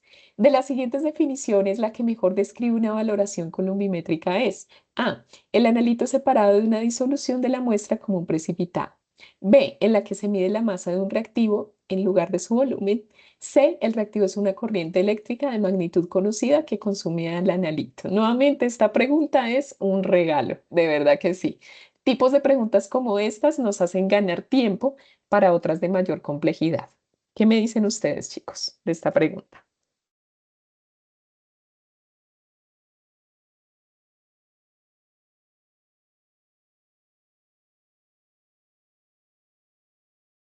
Bueno, Lady y Juan Sebastián, coincidimos entonces con la C. Laura Angélica dice que la B, déjame leer, en la que se mide la masa de un reactivo en lugar de su volumen. Listo. Entonces, Laura, solo para hacer aquí un énfasis, em, normalmente las valoraciones columbimétricas trabajan volúmenes de sustancias, ¿sí? Cuando ya nosotros hablamos de la generación de un precipitado, de la obtención de masa, se emplean las gravimetrías o las valoraciones gravimétricas. ¿Listo? Sin embargo, esta columbimetría, y es justamente parte de lo que me están indicando aquí, pues está asociada a la corriente eléctrica, ¿no? De hecho, los columbios también, pues, son una unidad de corriente eléctrica, para que lo tengas presente. ¿Listo? Entonces, bueno, ahí tenemos la C, chicos. Y bueno, pues ustedes pueden seguir ensayando. Les digo, son 5 intentos, no, sino 5 preguntas, pues para que ustedes se sigan preparando. ¿Listo, chicos? Entonces, listo, vale. Una más, que está como chévere el jueguito. De las siguientes opciones, la que mejor describe el método de análisis químico cuantitativo utilizado para determinar la concentración desconocida de una sustancia a partir de un reactivo de concentración conocida es valoraciones columbimétricas, valoraciones gravimétricas, valoraciones volumétricas. ¿Qué opinan ustedes? Una más.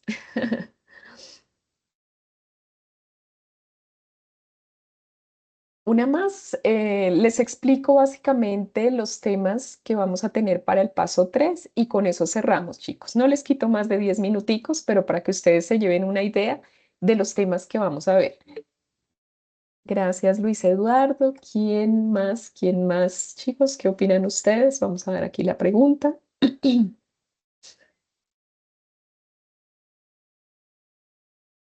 Vamos a esperar 2 respuestas más y continuamos.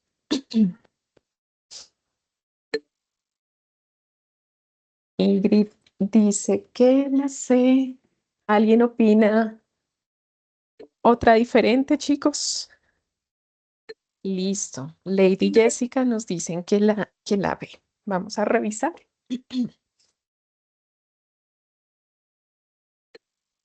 Laura también opina que la ve. Ujú. Entonces, ojo con la definición que nos están dando para determinar la concentración desconocida.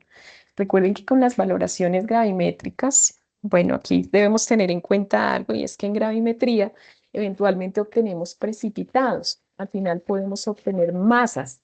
Las valoraciones o las volumetrías me permiten determinar concentraciones. Entonces, para determinar la concentración desconocida de una sustancia a partir de un reactivo de concentración conocida, recuerden que ese reactivo de concentración conocida es conocido como un agente titulante, pues necesitamos utilizar efectivamente una valoración volumétrica, que es, veo la opción que la mayoría está determinando, pero ojo con esto, chicos, aquí la recomendación es que revisen los tipos de valoraciones de volumetrías que les compartí y que hagan parte de las presentaciones, que hagan parte de su estudio, pues las presentaciones que les voy a compartir ahorita al terminar la web. ¿Listo? Chicos, valoración volumétrica. Por favor, niñas, las que registraron que la ve, claro, puede haber allí cierta confusión, pero sé que podemos repasar un poquito mejor para que podamos obtener pues, la mejor respuesta, ¿vale? Entonces ahí, recomendación, revisar tipos de volumetrías y tipos de gravimetrías, ¿vale? Entonces, bueno, eso por ahora. Y bueno, aquí para finalizar, no sé si me pueden decir ustedes cómo vamos hasta aquí. Les robo 10 minuticos más, chicos, y finalizamos.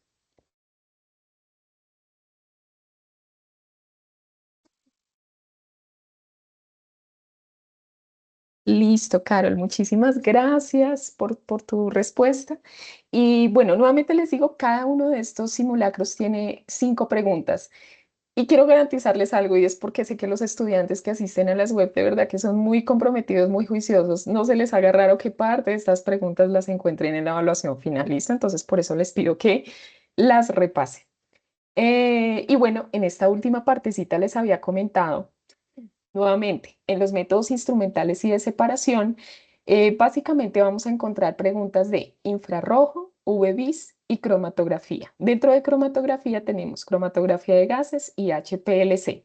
Nuevamente, en la presentación que les he enviado del paso 3, encuentran ustedes el fundamento teórico que vamos a encontrar en la prueba final. Aquí me voy a ir pasando un poquito más rápido, solo con el objetivo de que ustedes vean qué cositas vamos a encontrar en la prueba. Eh, Métodos electroquímicos como potenciometría y conductimetría no están en la prueba final. ¿Listo? Nuevamente, solo UV visible, infrarrojo y cromatografía de líquidos y gases. ¿Listo? Entonces, en cuanto a la espectrometría UV visible, cositas que debemos tener en cuenta.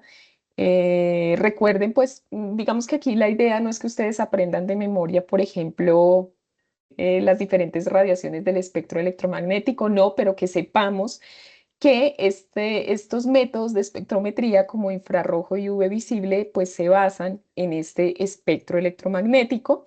De hecho, la región ultravioleta visible, que es la que se trabaja en este tipo de espectrometría, pues va básicamente de 190 a 750 nanómetros. Esa es la región que comprende el ultravioleta visible. ¿Qué es importante aquí para que ustedes lo tengan presente? Este es un método que se utiliza ampliamente en la industria de alimentos porque la mayoría de compuestos orgánicos e inorgánicos que se analizan en el área de los alimentos absorben radiación ultravioleta, ¿sí? Entonces ustedes les dicen por ahí, no, que esta técnica es muy limitada, solo se realiza para muy pocos compuestos. Gran mentira, porque esta es una de las técnicas más utilizadas debido a la amplitud del espectro y al hecho de que la mayoría de sustancias empleadas en alimentos absorben este tipo de radiación. Lo mismo aplica para infrarrojo, la misma situación. ¿Listo? Entonces, listo. Pues aquí, chicos, son algunas generalidades que ustedes deben tener en cuenta. Cuando nosotros usamos un equipo de ultravioleta visible, pues debe haber una fuente de radiación ultravioleta. ¿Sí? Esa fuente de radiación es una lámpara que está dentro del equipo. Esa lámpara tiene diferentes tipos de radiaciones, por eso se llama radiación electromagnética policromática. Pero dentro del equipo hay lentes que convierten o generan, pues escogen selectivamente la radiación ultravioleta, pues para que pueda pasar a través de la muestra. O sea, partimos de una radiación policromática y luego esa se convierte en una radiación electromagnética monocromática, que contiene únicamente radiación ultravioleta visible. Pasa a través de la muestra. Claro, la muestra pues tiene una concentración específica del analito que se quiere determinar. Por ejemplo, si lo que se quiere es determinar cromo, cromo más 6, que es el estado de oxidación más conocido del cromo, en una muestra, pues esa muestra debe contener una concentración de cromo que es capaz de absorber una determinada cantidad de radiación ultravioleta. Y mi equipo pues tiene un detector que me va a indicar cuánta radiación fue absorbida por esa muestra. ¿Listo? Chicos, no sé si ustedes ya tuvieron su última práctica de laboratorio. porque claro, los que ya la tuvieron, pues les va a servir bastante para la prueba. Los que no, pues pueden hacer un repasito de lo que ya vimos en el paso 3. Y aquí lo que debemos tener en cuenta básicamente es que cuando se analizan las muestras por ultravioleta visible, por ejemplo, tenemos un alimento del cual queremos determinar eh, ácido cítrico, ¿sí? Y esa muestra pues va a tener una X cantidad o X concentración de ácido cítrico. Es necesario que para determinar esa concentración de ácido cítrico a partir de ultravioleta visible, pues hagamos una serie de patrones de concentración conocida de ese ácido cítrico, ¿sí? ¿Qué quiere decir patrones de concentración conocida? Que en el laboratorio, si nosotros tenemos ácido cítrico en el laboratorio, podemos preparar desde una concentración muy bajita de ácido cítrico hasta una concentración muy alta. ¿Y esto qué nos va a permitir? Que cuando nosotros llevemos esas muestras al equipo de ultravioleta visible, pues el equipo nos genere una absorbancia para cada una de esas muestras. Y con esas absorbancias y conociendo la concentración del ácido cítrico, porque la hemos preparado en el laboratorio, pues vamos a poder hacer una curva de calibración, ¿sí? Esa curva de calibración se construye graficando absorbancia en el eje Y concentración en el eje X. De pronto ustedes tengan esto un poquito más fresquito porque hicimos un ejercicio, hicimos un ejercicio en nuestro paso 3 que estamos justamente calificando con el tutor Carlos. Entonces, nosotros tenemos absorbancia y concentración. Generamos nuestra curva de calibración con las muestras de concentración conocida y luego leemos la absorbancia de la muestra problema, que debería caer dentro de esta línea o de curva de calibración para saber cuál es la concentración conocida. O sea, si la muestra, por ejemplo, cae por aquí, pues podemos saber cuál es su absorbancia y cuál es su concentración. Ustedes recordarán la ecuación de la recta, ¿no? La ecuación de la recta nos dice que Y es igual a mx más b. En este caso, ¿a qué es igual Y? Y sería la absorbancia, por cuanto está en el eje Y. X sería la concentración, por cuanto está en el eje X, ¿sí? M sería la pendiente de la recta y B simboliza el intercepto. ¿Qué es el intercepto? Es el punto donde la recta corta a Y. O sea, si esta recta se extendiera todavía más, el punto donde toca con Y es justamente el intercepto. ¿Sí? Ese es el intercepto, el punto en Y donde la recta corta el eje. Entonces ahí va a marcar P, ¿no? Entonces, esa es la ecuación de la recta. ¿Qué quiere decir, chicos? Si, por ejemplo, aquí mm, les comento rápidamente. Si ustedes, por ejemplo, en la prueba final les dan esta ecuación de la recta, ya pues obtenida de una curva de calibración, y les piden, por ejemplo, calcular la concentración de una muestra y les dan la absorbancia de esa muestra, pues lo que ustedes deben hacer es reemplazar el valor que les están dando en la ecuación de la recta, ¿sí? Entonces, por ejemplo, aquí, si la absorbancia fue de 0,41, pues reemplazamos Y por 0,41. Pues claro, si lo que queremos es la concentración, hay que despejar la concentración, entonces este valor que está multiplicando pasa al otro lado a dividir aquí, como en este caso, y este valor que está sumando, pues pasa al otro lado a restar, como acá. Entonces hacemos el reemplazo y determinamos la concentración. Por supuesto, en la prueba final ustedes no van a tener que hacer curvas de calibración, nada de eso, o sea, nada de eso. Son cositas muy sencillas que pueden, si hacen un buen manejo de la ecuación de la recta, pues pueden determinar la concentración que se solicite.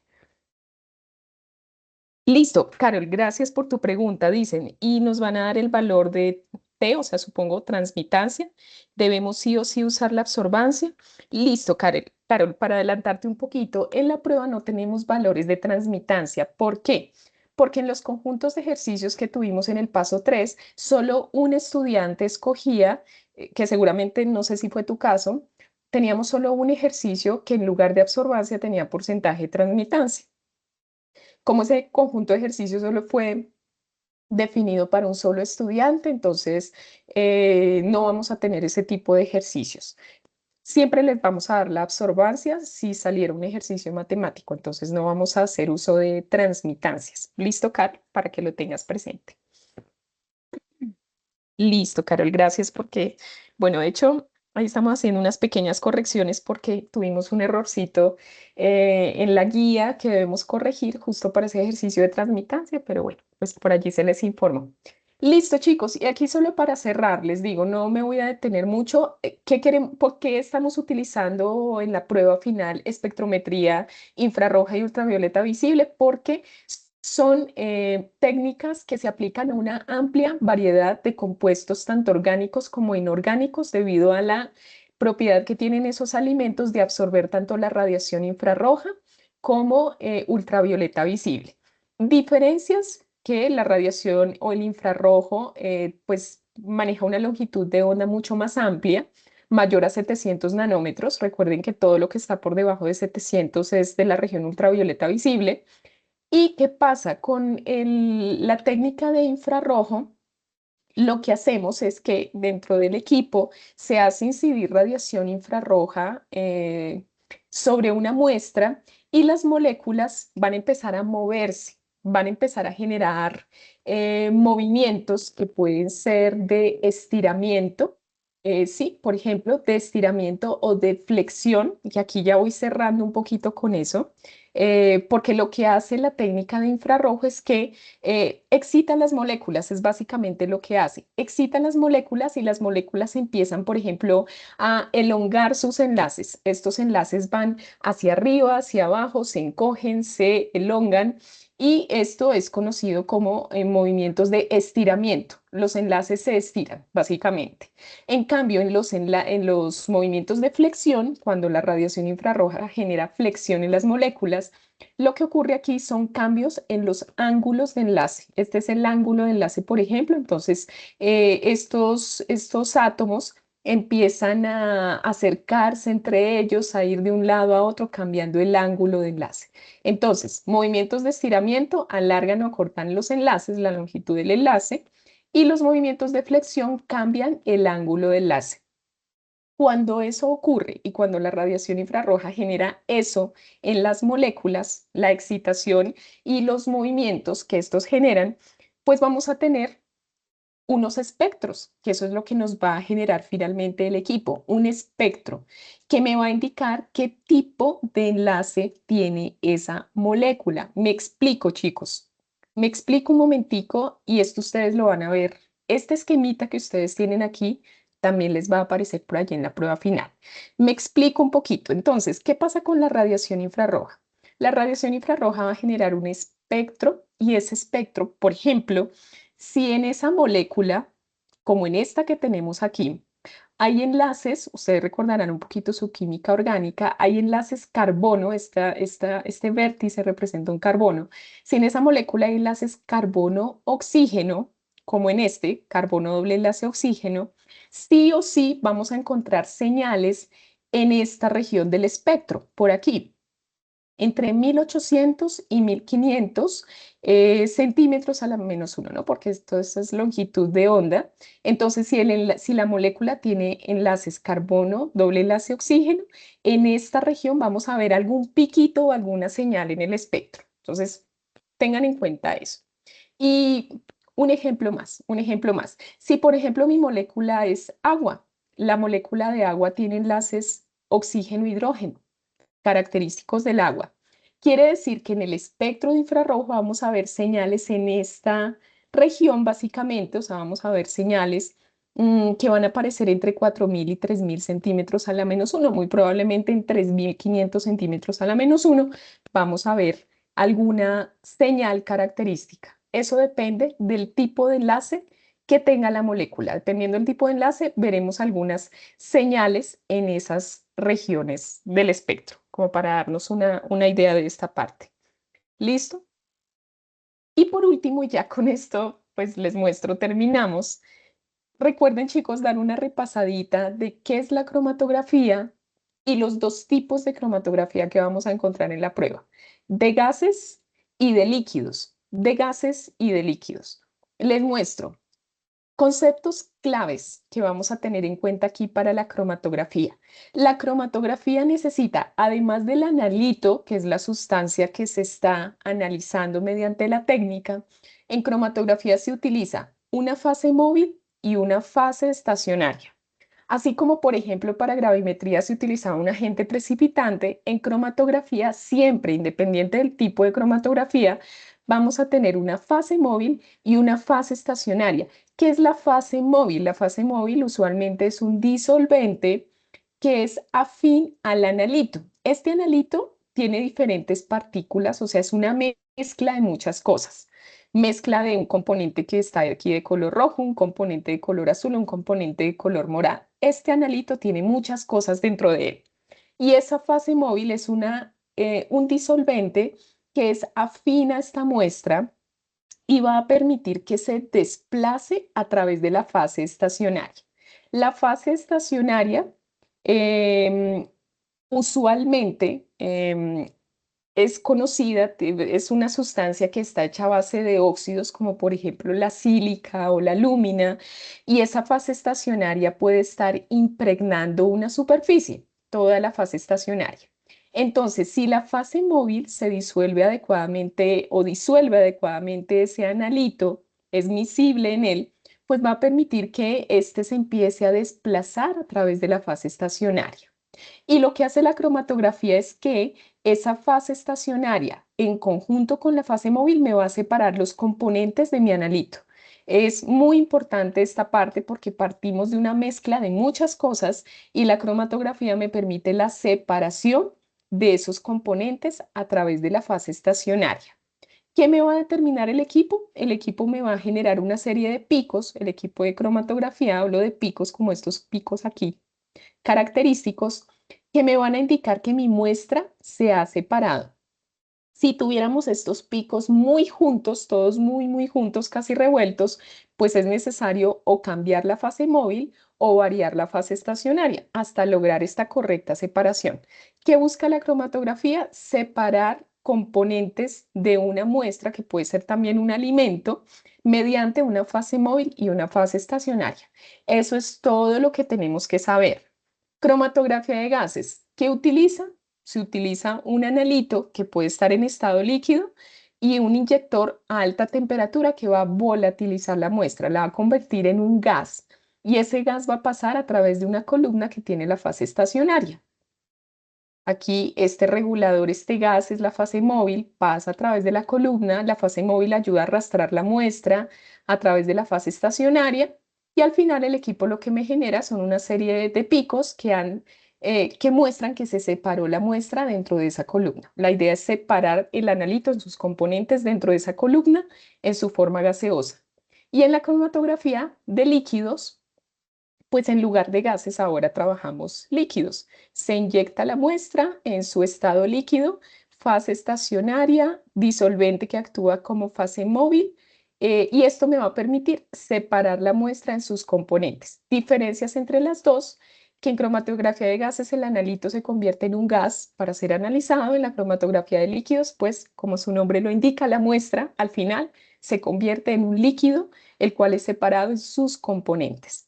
Básicamente eso es lo que debemos saber. Nuevamente les digo, abarcar todo el contenido. No sé cómo lo hemos hecho, pensé que lo íbamos a alcanzar, pero abarcar el contenido del curso en hora y media, pues es realmente casi que imposible, ¿no? Pero la idea es que ustedes se lleven una idea del tipo de preguntas y de los temas que van a encontrar en la prueba. ¿Listo, chicos? Con esto terminamos. Resolvamos una preguntita para que ustedes vean qué tipo de preguntas nos pueden aparecer. Entonces, veamos, chicos, y ya con esto terminamos.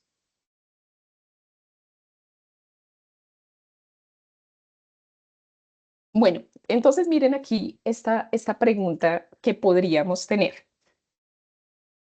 Si la concentración obtenida X para una muestra de jugo de frutas fue de 42,59 miligramos sobre litro de prolina, que es el componente que se está analizando por ultravioleta visible, y si se conoce la ecuación de la recta y igual a 0,0189, esto es un 9, x más 0,002, obtenida a partir de la curva de calibración para patrones de muestra, determinar la absorbancia para la muestra de jugo de fruta. Nos están pidiendo la absorbancia, chicos. ¿Recuerdan ustedes aquí cómo hallábamos la absorbancia? De hecho, si tienen por ahí una calculadora a la mano, lo podemos ir haciendo. Recuerden que la absorbancia es y es lo que nos están pidiendo.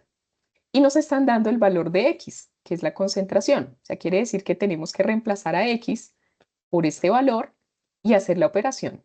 Entonces, ¿quién me ayuda con el resultado?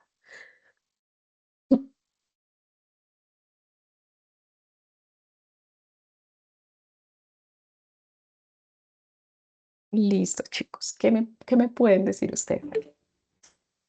Listo, Luis Eduardo. Perfecto. Por aquí, supongo que Laura me está dando la respuesta B. Listo. Bueno, Carol, tú aquí nos das la fórmula que contiene la transmitancia. Sin embargo, aquí, pues de momento no necesitamos la transmitancia. De hecho, no nos la están dando tampoco.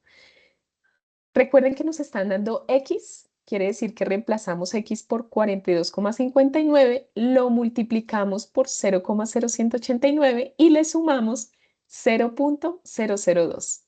De hecho, les dan hasta la indicación quién es X, quién es Y. Listo, Juan Sebastián, muchas gracias. Entonces, vale, Carol, revisémoslo. Laura también, mayoritariamente me dan la... Listo, chicos, y uno más antes de despedirnos. Bueno, y esta pregunta sí se las leo porque lo acabamos de ver, ya lo hemos visto en el curso, ahorita les hice un repasito muy rápido porque pues por tiempo no me puedo detener mucho, pero dice, de acuerdo con la imagen, es correcto afirmar que en la región de 4.000 a 2.500 centímetros a la -1 aparecen, ojo con esto, me están dando una gráfica. Esa gráfica tiene como eje X la longitud de onda y me están preguntando entre 4.000 a 2.500 centímetros a la -1, es decir, de aquí, realmente es un espectro muy amplio, de 4.000 a 2.500, ¿verdad? Y bueno, ¿qué me están diciendo? Me están diciendo aquí, chicos, que ¿qué enlaces encuentro en esa región de 4.000 a 2.500? Enlaces carbono-oxígeno de cetonas. Doble enlace carbono-oxígeno. Enlaces carbono-carbono de olefinas y enlaces OH del agua. ¿Qué me pueden decir ustedes? Sé que el gráfico está muy chiquitito, pero tratemos de hacer un esfuerzo para verlo. Les digo, yo les comparto la prueba y con mucho gusto pues podemos revisarlo. Ya ustedes pueden revisar en sus casas con más detenimiento. Listo, Carol. Laura, de todas maneras, yo te envío el enlace de esta prueba para que tú puedas hacer el ensayo y revises em, y confirmes tu cálculo. ¿Listo? Listo, chicos. Por ahí me dicen, o sea, mayoritariamente sé. Listo, aquí tenemos grupo OH, de hecho está en esa región, 4.000 a 2.500, que tengo que revisar la pregunta porque creo que era como 3.500 nada más. Listo. Bueno, ese es el tipo de preguntas, pero les digo, si no hay chicos, si no hay un repaso de los temas, créanme que es muy difícil responderlas. Si de pronto no tuviéramos una noción del infrarrojo, de la cromatografía, les puedo asegurar que es muy difícil responder este tipo de preguntas cuando no se hace un repaso previo. Entonces, bueno, chicos, pues eso sería todo. Yo les pido por favor que si ustedes van teniendo dudas conforme vayan haciendo su repaso, su estudio, pues con mucho gusto vamos a estar atentos con el profe Carlos a lo que ustedes necesiten. Agradecerles nuevamente su asistencia, su constancia en las webconferencias, porque veo aquí caras conocidas que han estado en todas las webs y eso me motiva. Más que la cantidad de estudiantes, es que los estudiantes que siempre han asistido se mantengan. Entonces, les agradezco muchísimo y bueno, chicos, no les quito más tiempo. Por favor, ahí quedamos súper, súper atentos todos para responder la prueba. Y nuevamente, pues desearles todo, todo lo mejor en la evaluación final. Por favor, prepárense, dedíquenle un tiempito al estudio. Yo sé que ustedes también pues están trabajando, están haciendo muchas cosas, pero créanme que esta materia pues la van a ver mucho en su práctica profesional cuando ya se estén desempeñando. Gracias, Jessica. Voy a hacer eso. Procedo a prepararme un agua con jengibre porque estoy muy mal de la voz y mañana tengo laboratorio, entonces creo que termino sin voz esta semana. Listo, claro que sí, Lady. Sé que les va a ir muy bien. Yo sé que sí. Gracias, Carol. Luis, gracias a ti. Con Luis vimos componente práctico. Bien, chicos, hoy les voy a enviar entonces, quedo en deuda con ustedes. Les envío las ruletas que tenemos aquí con los repasos del simulacro y las tres presentaciones de las webs para que ustedes, en lugar de bueno, claro, pueden consultar los libros, no pasa nada, les sirven, pero para que ustedes entren en su estudio, no los temas. ¿Listo? Gracias, Nidia, gracias a todos, chicos, que pasen una muy feliz noche y gracias por sus buenos deseos. Feliz noche para todos. Gracias.